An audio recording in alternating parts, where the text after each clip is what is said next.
Saludos, te habla Derecha en Colón aquí con Carlis. Dígale, Carlis. Hola, aquí Carlis de la Cruz. Estamos en el podcast Amalletazo Limpio. Tenemos un tema bien interesante. Carlis, cuéntanos un poquito. El tema va a ser de los agentes deportivos.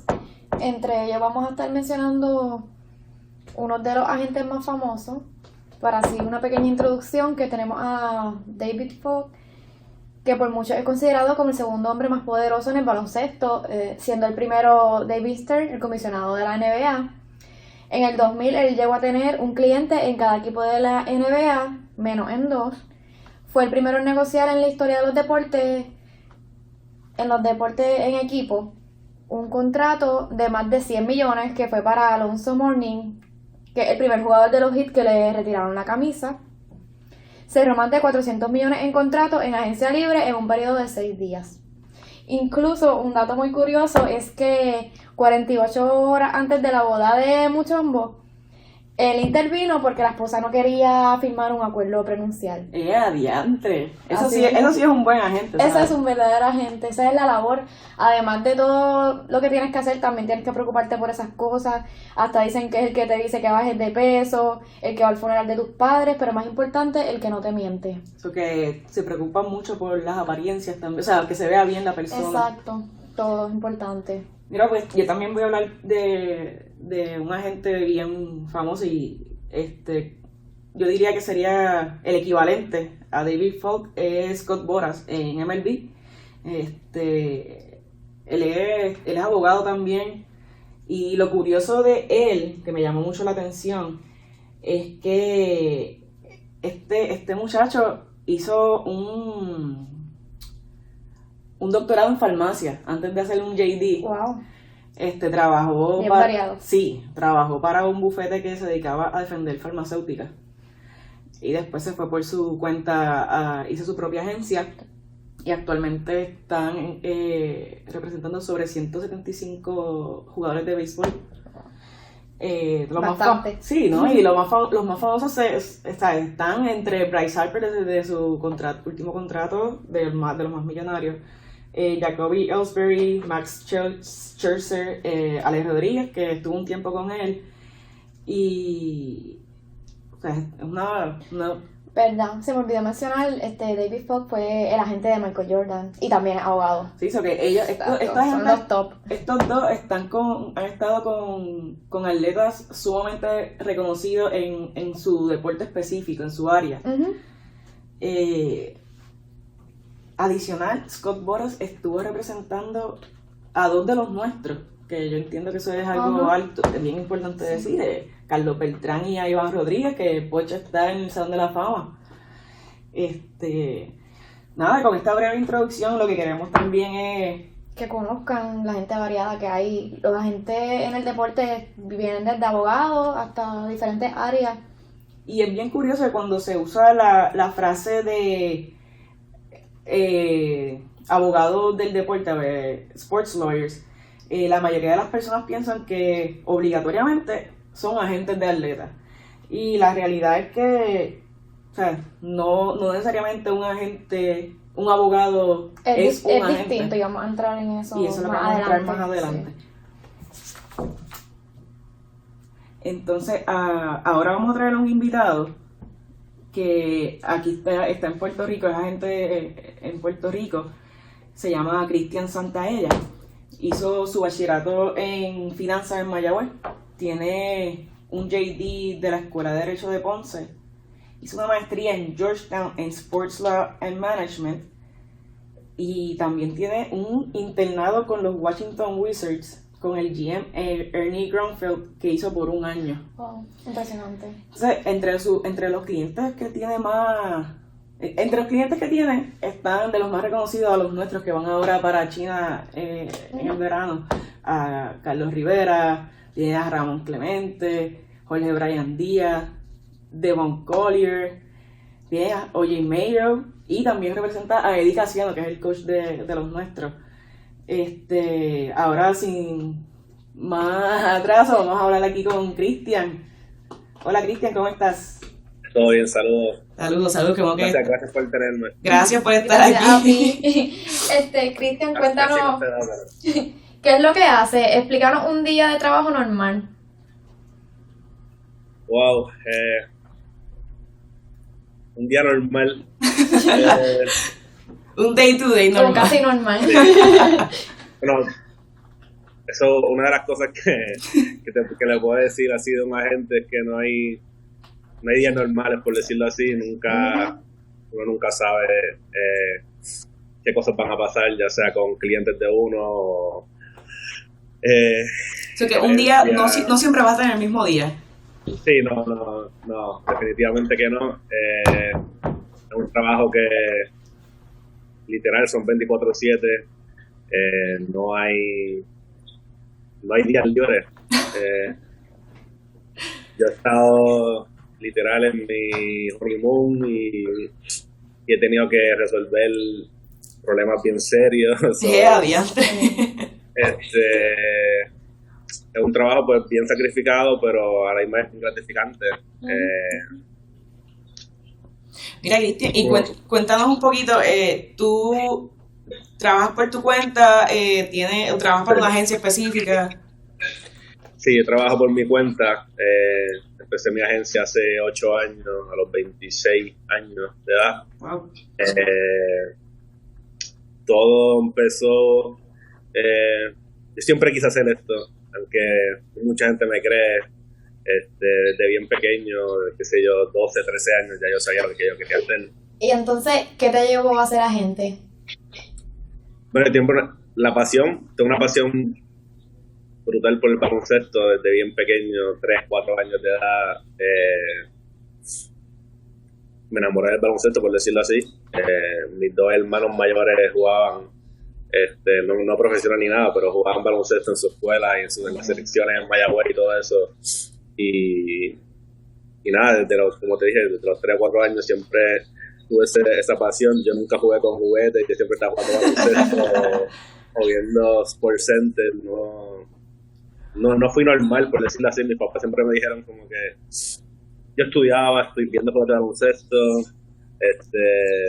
Sí, sé. de las mañanas de esas que uno tenía antes de ir a la escuela viendo ESPN. Sí,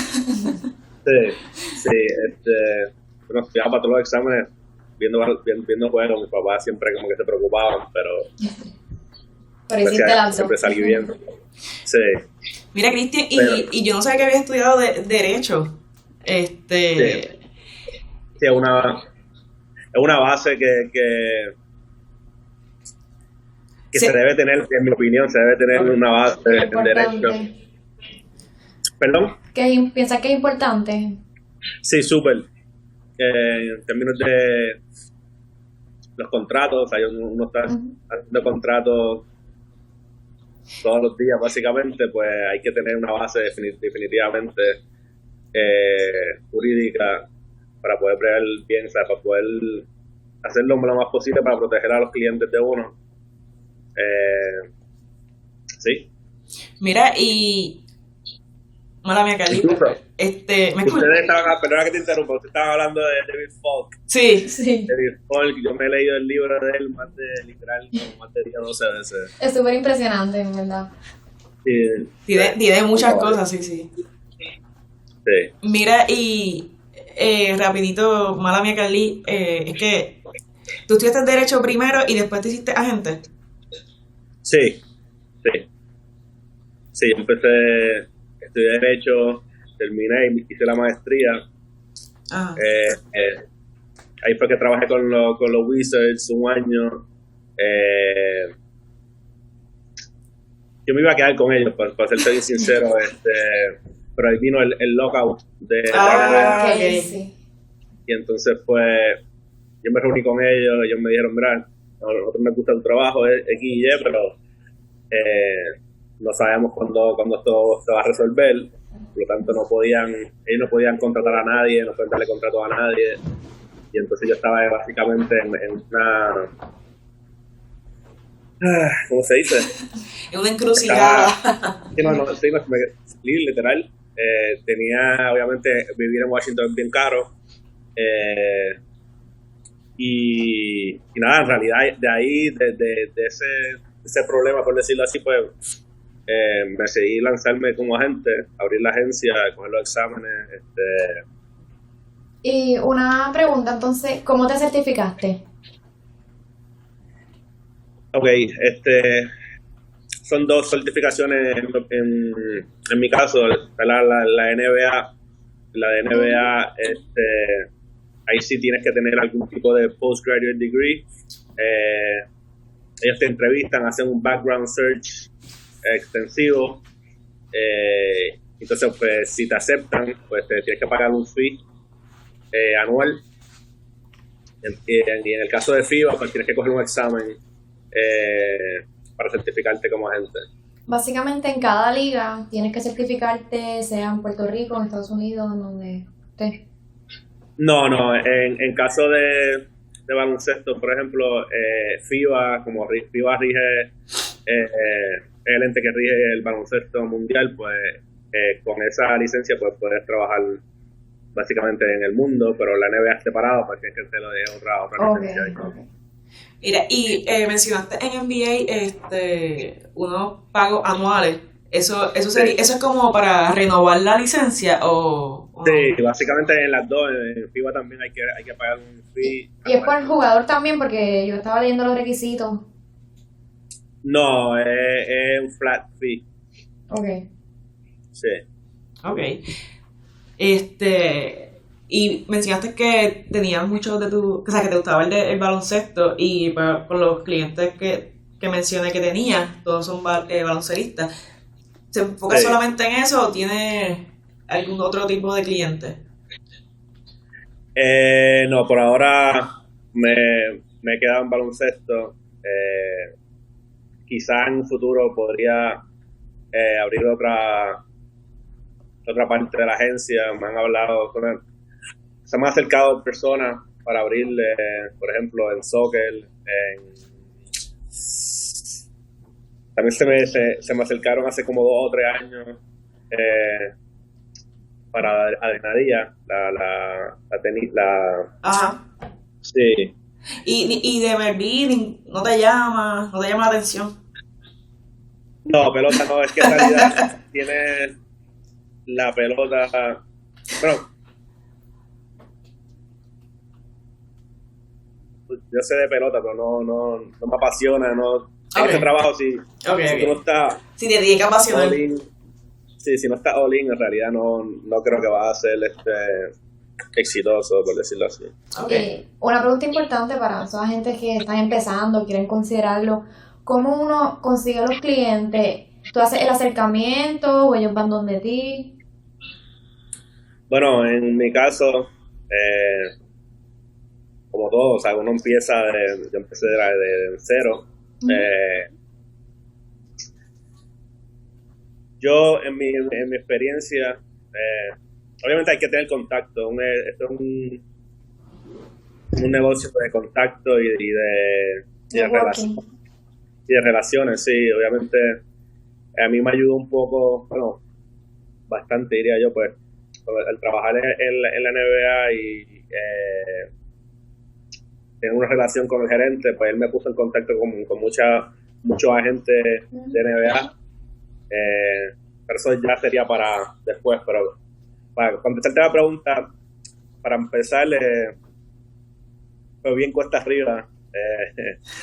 Ahora mismo hablo con ustedes y en verdad, o sea, fue bien difícil, fue sumamente difícil. Yo cuando vine de Washington, como les dije, yo tenía esa idea, me había leído 15, 20 libros del negocio, de David Falk, que me leí de Jason Rosenhaus. Nada, me había empapado mucho, había leído mucho, y entonces pues el breakthrough, por decirlo así, o sea, uno de mis mejores amigos, José Bombarea, desde pequeño, yo jugué con él desde prefutura, de los 4 o 5 años. O sea, yo conocía mucho de los jugadores del BCN, ellos me conocían a través de José Juan por la relación que yo tenía con él y eso. Y a mí me dieron la oportunidad, 1 o 2 jugadores novatos. A mí Andrés Torres fue el primer cliente que yo firmé a mi agencia cuando estaba saliendo de la universidad. Y entonces, de ahí, en el 2012-13, ahí yo recluté bastantes jugadores jóvenes.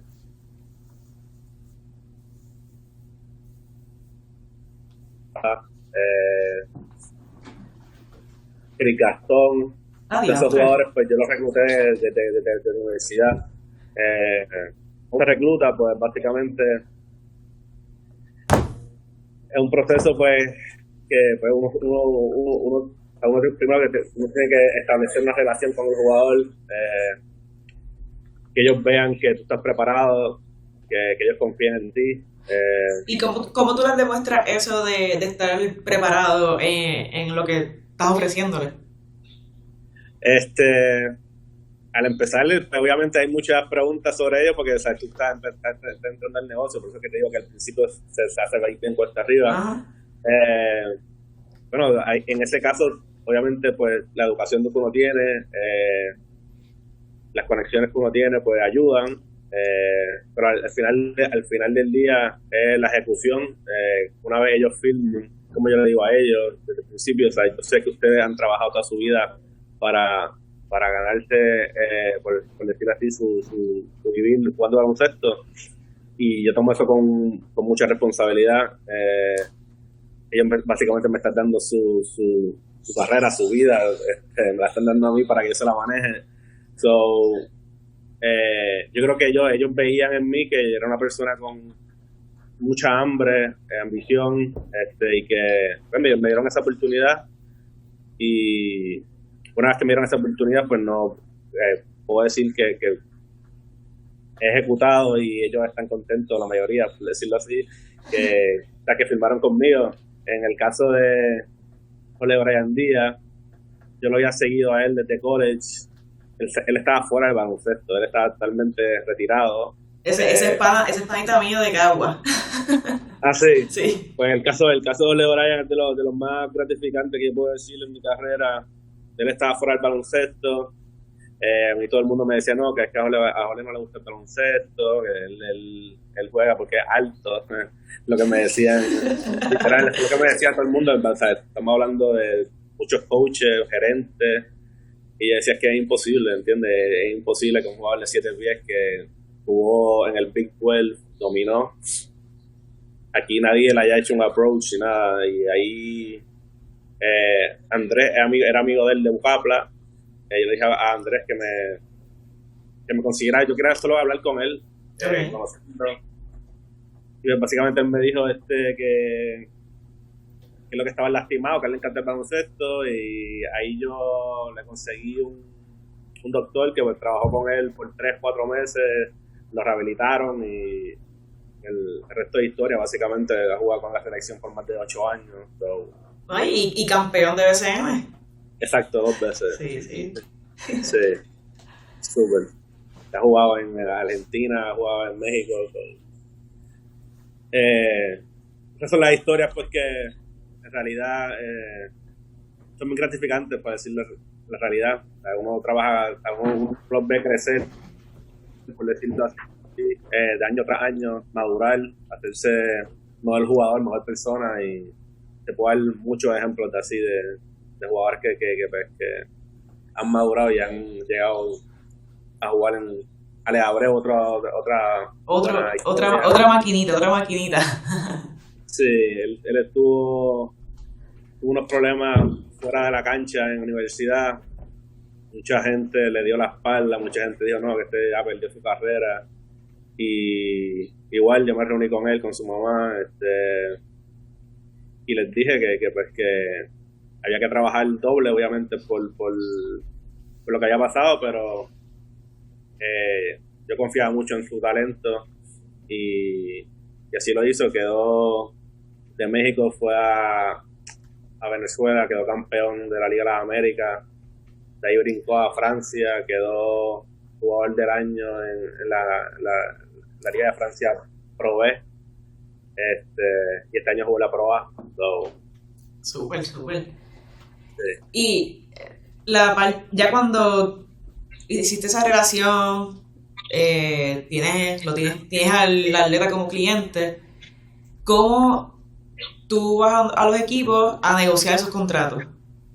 O sea, ¿cómo se trabaja? ¿Se te ha hecho fácil la negociación de los salarios?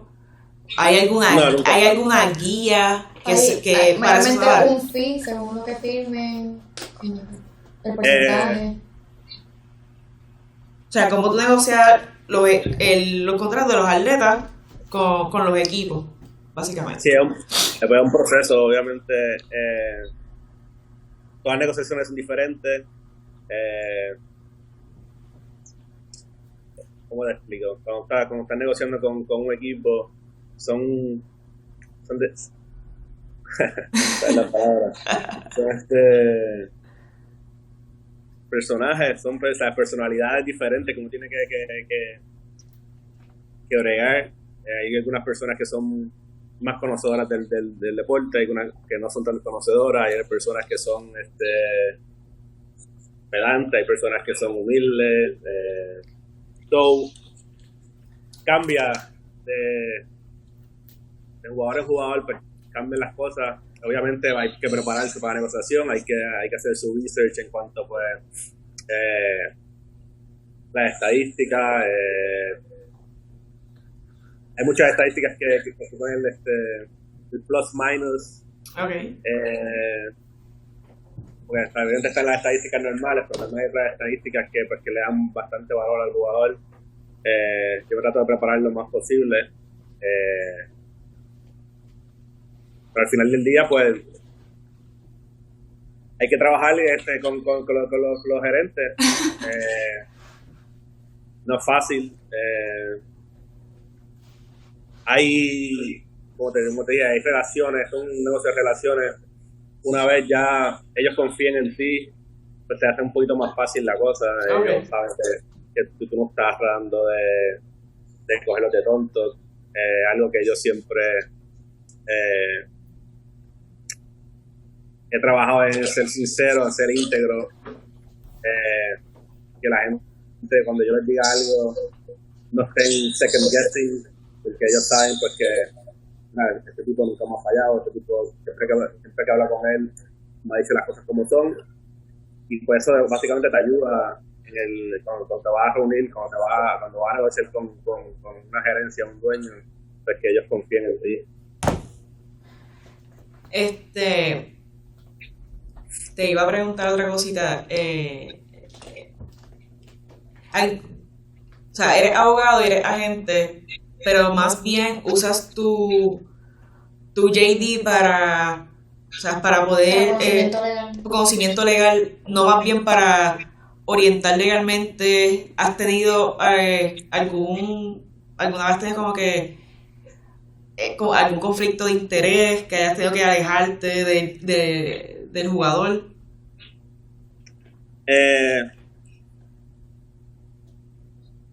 No tengo ningún tipo de problema con términos de conflicto de intereses ni nada en mi carrera hasta ahora. Sí, obviamente uno utiliza el conocimiento que uno adquiere en la escuela de Derecho. Yo diría que yo lo uso a diario, en realidad. No podría decirte algo específico, pero de que te ayuda, 100% te ayuda. Okay.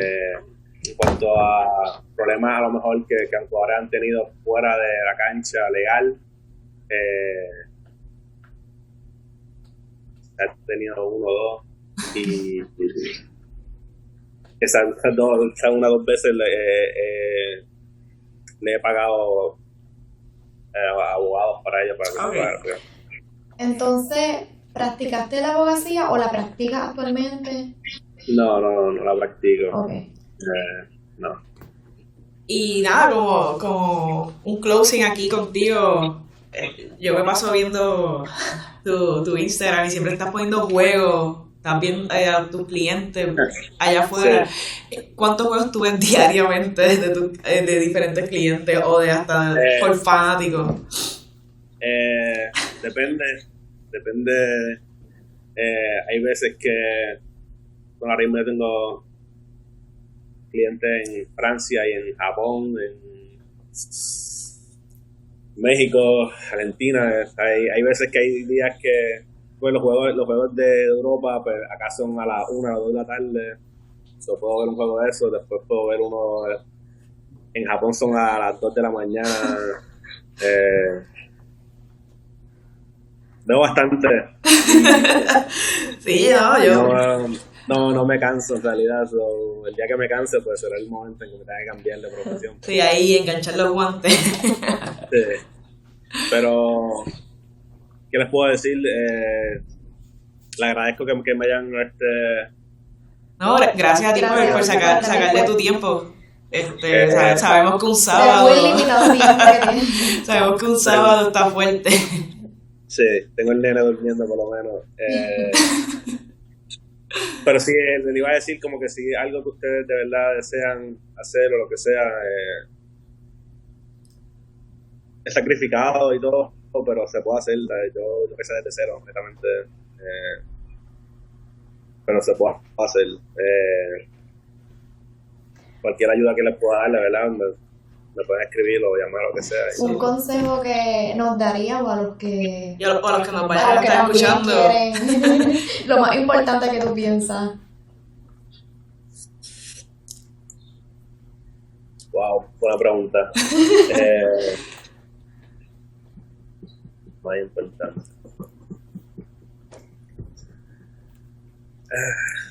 Es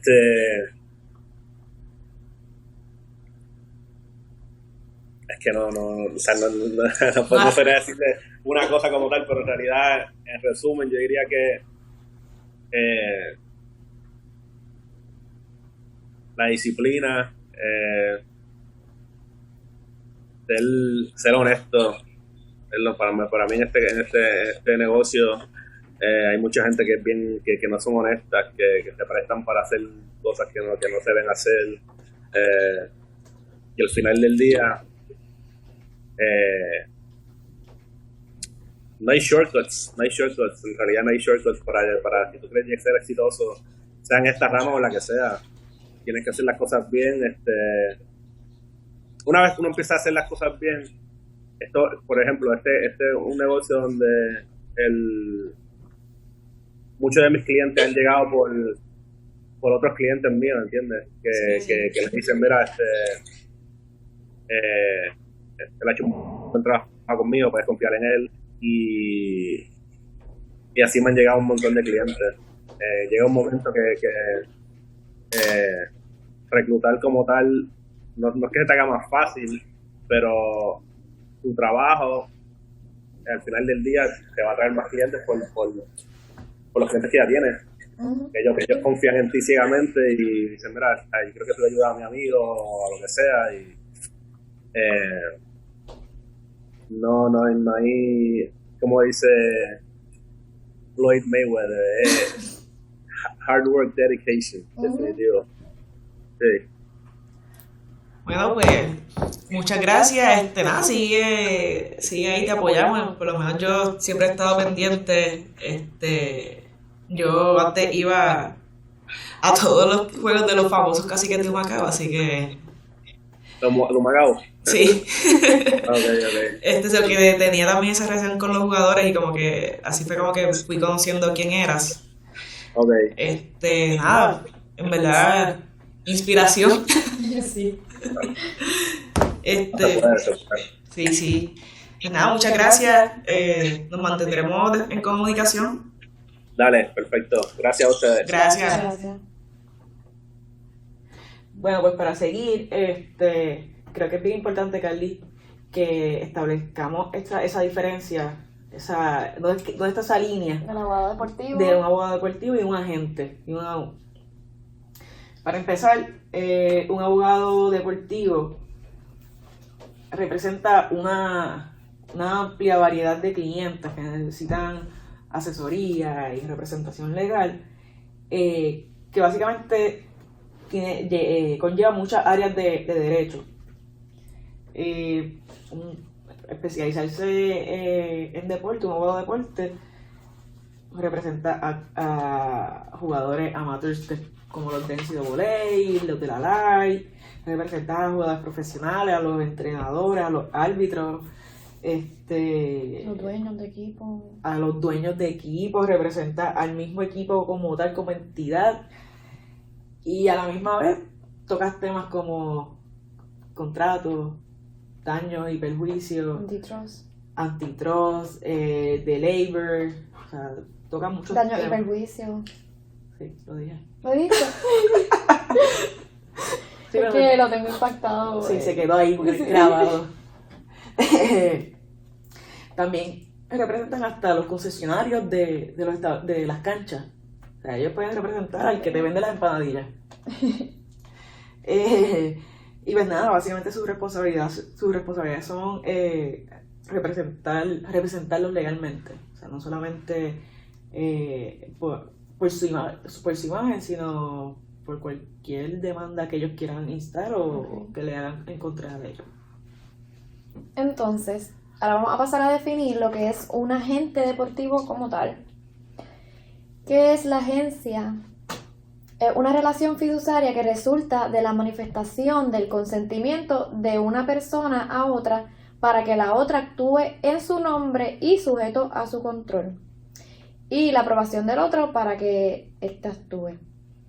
Básicamente es una relación entre dos partes, donde uno actúa por el otro sujeto al control de éste. ¿Cuándo nace legalmente esta relación? Pues este concepto legal depende de la existencia de estos elementos, que es la manifestación del principal, que el agente va a actuar por él.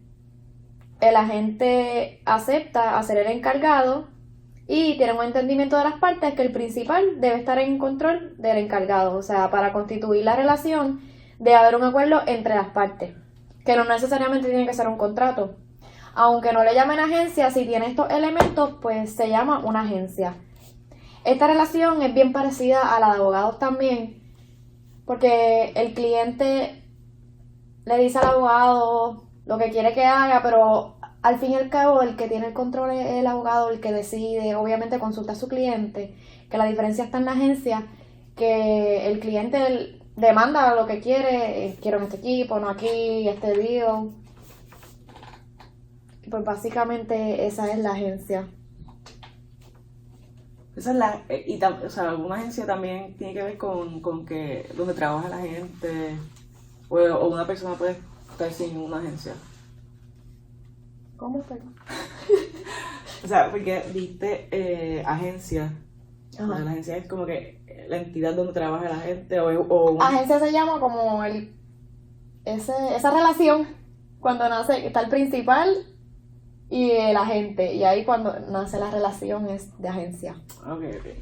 Que también puede ser esa relación agente con su empleador. Y ahora entonces, como agente, ¿cuáles son estos deberes que lleva a cabo el agente? Tenemos el deber fiduciario. Un agente tiene el deber fiduciario de actuar lealmente en beneficio del principal, o sea, de su cliente, en todos los asuntos conectados con relación de la agencia. El agente tiene un deber de descubrir y revelar cualquier información material que no es claramente obvia y aparente, y que sea razonablemente obtenible. Este deber no solo existe entre el atleta y el agente, sino también puede darse entre el agente y sus patrones. Ok. También otro de los deberes como agente está el registro y la certificación.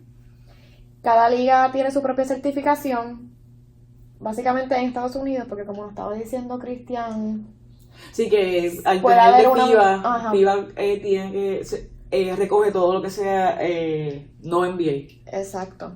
Allá afuera, en Estados Unidos, perdón, básicamente es donde cada liga tiene su propia certificación. Estos requisitos varían, pero he visto entre los más básicos, requisitos educativos, los cargos no reembolsables, cuando tienes que someter esa aplicación, y más las cuotas anuales. Y casi todos también tienes que coger un examen.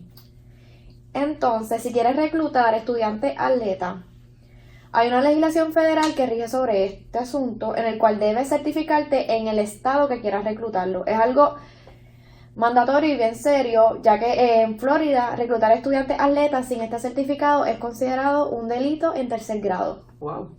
También pendiente de esas relaciones. Y cuéntanos más deberes de la gente, Gretchen. Pues mira, este deber no es un deber per se, pero es un deber que la gente tiene que estar pendiente, que son las disposiciones no competitivas, los non-compete.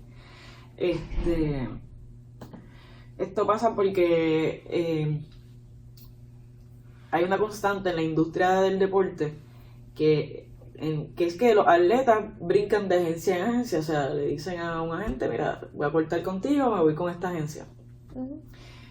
Pues también esto pasa con los agentes, pero con los agentes, no con los atletas, sino con las propias agencias, que es que brincan de una agencia a otra agencia. Sin embargo, este cambio constante, pues las agencias lo que han hecho es que en sus contratos han puesto estas disposiciones no competitivas, que pues es para que los agentes no se lleven a los atletas de donde estaban, no se lo lleven para otra. ¿Por qué? Porque tienen que mantener esa competencia entre agencias e instituciones. Está bien curioso eso porque se pueden formar, a veces no están bien hechas, se forman, después no pueden ejercer esa cláusula del non-compete, porque si no está bien hecha, pues se pueden llevar a la atleta cómodamente para la agencia que la gente se vaya nueva. Y si no la ejercen también, si se le olvida que está, también se va. Okay. Entonces, Carly, ciertamente estuvimos hablando con Cristian de diferentes problemas que tenían, que pueden tener un agente, un abogado y un agente, y son cuando es un abogado / agente, y estos son los conflictos de interés y los conflictos éticos. Uh-huh. Cuéntanos un poquito del conflicto de interés. Como ya bien dijimos, ser abogado deportivo no es lo mismo que ser un agente deportivo. Incluso si trabajas en las dos, podrías llevar a cabo un conflicto de interés, y por eso es importante separar ambas.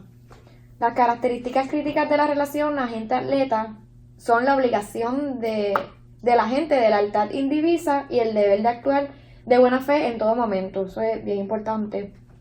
Un conflicto de interés ocurre cuando una obligación debida a una parte se compromete por un interés separado o un acuerdo con una tercera parte. Por eso los agentes deben actuar con mucho cuidado para evitar violar sus deberes básicos que le deben al cliente de la lealtad indivisa y buena fe. Entre estos conflictos, el agente podría no divulgar de un interés financiero que conflija con el del cliente atleta. Por ejemplo, que él esté en un acuerdo para ser dueño o presidente en un equipo y su cliente tiene acuerdos para firmar en ese equipo otro, y ahí él mueve ficha o algo para su mejor interés que él firme en ese equipo. Debes siempre revelar estos conflictos, que generalmente significaría escoger entre trabajar como un agente o continuar con tu otro asunto. Un ejemplo está, no tanto aquí como abogado, porque también los agentes como tal tienen estos problemas de conflictos de interés. Estaba Jay-Z, que era parte dueño de los Nets y era menos de 1%, y él quería comenzar su agencia para reclutar jugadores, y la NBA dijo que básicamente tenía que soltar parte que tenía de dueño, porque no puede ser tener parte como dueño para poder representar atletas, que ahí iba a haber un conflicto de interés. También entre los conflictos de interés tenemos la representación múltiple, que ahí varía caso a caso, no es que sea prohibido, depende cómo tú juegues el asunto. Cuando un agente representa jugadores de distintos equipos en la misma liga, también jugadores que son en la misma posición, tienes que tener mucho cuidado que no tenga un favoritismo uno sobre el otro. Tienes que separar esas cosas, porque ahí podrían formarse los conflictos de interés. En conclusión, todos los agentes tienen el deber de evitar los conflictos de interés, como lo establecen las leyes de agencia.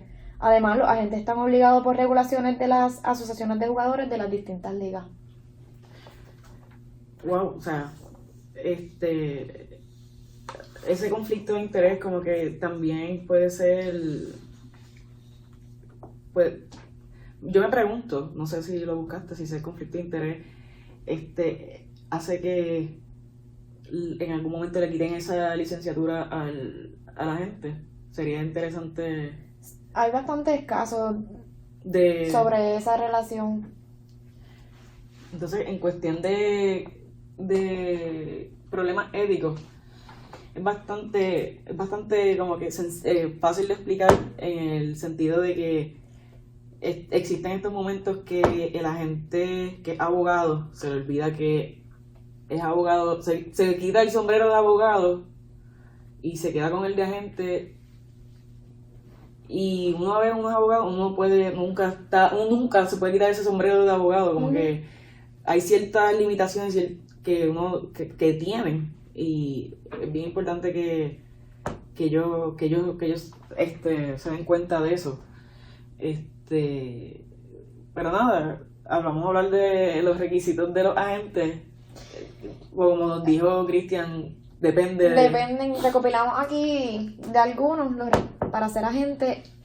Existe, ya que ahorita estaba hablando de los de NCAA, de los jugadores de universidad. ¿Hay algo específico para eso? Sí, existe el Uniform Athlete Agents Act, que esto es una legislación federal para crear un sistema uniforme de reglas sobre la profesión del agente deportivo, con un foco específico en el reclutamiento legal de estudiantes atletas a contratos de agencia. Para noviembre del 2011 ya habían 42 estados y también Washington DC y Islas Vírgenes que lo habían adoptado, en donde si quieres reclutarlo tienes que certificarte. Es básicamente para los jugadores atletas de college. Para la NBA tienes que tener un título de universidad acreditada de 4 años. Puedes sustituir cualquier año de educación con el equivalente de experiencia a negociación relevante. Te hacen una investigación de antecedentes, tienes que aprobar el examen que cubre el acuerdo de negociación colectiva de la NBA, los reglamentos que rigen a los jugadores y otros asuntos relevantes para la representación de jugadores. La NBPA, que es la que se encarga de eso, tiene que aprobar tu solicitud. Y ahí las cuotas y honorarios, por lo menos esto fue lo que encontré en la página, que no sé si es correcto, pero una tarifa de solicitud no reembolsable de $250 y tienes que dar una cuota adelantada de $1,250 prorrateada, que después según ellos trabajen, no sé si por jugadores o por cada año te la van descontando o te la van aumentando. Exacto. Entonces dice que puedes aplicar desde el 1 de julio hasta el octubre 1 y toda la información es fácil de encontrar en mbpa.com, becoming an agent. Tremenda promo para para lo que me Pues mira, cuéntanos, MLB. El de MLB es más o menos lo mismo, tienen más o menos el mismo nombre y todo. MLBPA, MLB Players. Es que son las asociaciones de... Exacto, de ellos, de los jugadores. Sí. Hay 3 certificaciones que ellos ofrecen. Está la general, la limitada. Oh, ellos tienen 3. Sí, y un Expert Agent Advisor. Oh my God. Que es como que pues, un consejero para los agentes, entiendo yo, un advisor. Nada, este examen para tu poder, es un examen que dan, una certificación, pagas $2,000 para poder tomarla. Un poquito más caro que el Sí, de... está carito, si tú quieres ser de MLB está Sí. carito. Pero nada, con los contratos que están cogiendo últimamente estos jugadores. Bueno, también equivale a eso. Tienes que hacer un background investigation, como el tuyo, Igual de acá, antecedentes ¿no? penales, Importante que no sea un criminal. un examen escrito. Ese examen escrito te dejan llevar el libro, pero no te dejan tener tablets ni nada. Como que el libro abierto, Okay. que está cool. Como nuestro examen Como de nuestro Sportland. próximo examen, que me preocupa tan como quieras. Y nada, tú pasas el examen y rápido te nombran como agente de MLB. Estos exámenes los dan una vez al año, en agosto, así que están a tiempo los que quieran cogerlos y los que tengan $2,000 para pagarlos. Pero te tienes que registrar antes del 1 de junio. Ok. Exacto. ¿Y no tiene nada referente a la educación? No, a la educación no hay nada específico. Entiendo que debes tener un bachillerato al menos. Casi todo, había una liga, no sé si era NFL, que hasta postgraduate te exigían también, y mejor si era de Bueno, derecho. Cristian nos mencionó también que había una que le pedía Que- posgrado. ajá, Que para mí eso está súper bien, porque como agente te prepara más. exacto. Está interesante porque te podrás preguntar qué es un Expert Agent Advisor. Ujú. Porque, ¿qué es eso? O sea, Ajá. un consejero de algo a gente o qué. Experto ahí. Y esto en una liga de pelota no tiene NBA. Mira, esto es una persona que es para eso, para asistir y aconsejar a los agentes de parte por parte del jugador. O sea, es como que le dice el jugador va donde esta persona le dice a la gente, mira, este jugador quiere esto. Ok. Tú como le dice el expert agent a la gente, tú como agente, ¿cómo podemos lograr que este jugador tenga esto? Que básicamente a veces no reclutan esa Exacto, persona. es como un tercero, un intermediario entre agente y jugador, básicamente. Ok. Es Interesante. otro negociador. Otro negociador. Y pues básicamente eso, si te cuelgas en el examen, pues puedes volver a cogerlo. Exacto. Pero tienes que pagar de nuevo los $2,000 porque no son reembolsables. Y pues nada, yo creo que Básicamente cubrimos todo lo importante del de lo agente que- deportivo. y cómo ser un agente deportivo. Lo más importante que he visto es la lealtad, no mentirle a tu cliente y darle lo mejor. A mí lo que me sorprendió de lo que dijo Cristian lo reafirmó, y de lo que leí en los libros que estuvimos usando para la investigación, es que te recomiendan que tengas ese grado en derecho, Ujú. porque te ayuda no solamente a ser una persona ética y A saber de todo lo que a saber lo que le conlleva. puedes ofrecer a tu cliente, a saber cómo orientar y buscar lo mejor para esa persona que también está. Exacto. Así que estamos por buen camino. Sí, y estamos. todos los que están estudiando Derecho también están por buen camino. Así que, bueno, Carly, gracias por coger tu sábado también para estar conmigo. Gracias a ti también. Y no lo pueden ver, pero estamos aquí con una jersey, estamos bien motivados. Estamos retro, yo con el hit para cuando LeBron estaba. Y yo con la de Charles Barkley en los Suns, así que con eso nos despedimos. Nos vemos. Nos vemos, buen día, buenas noches.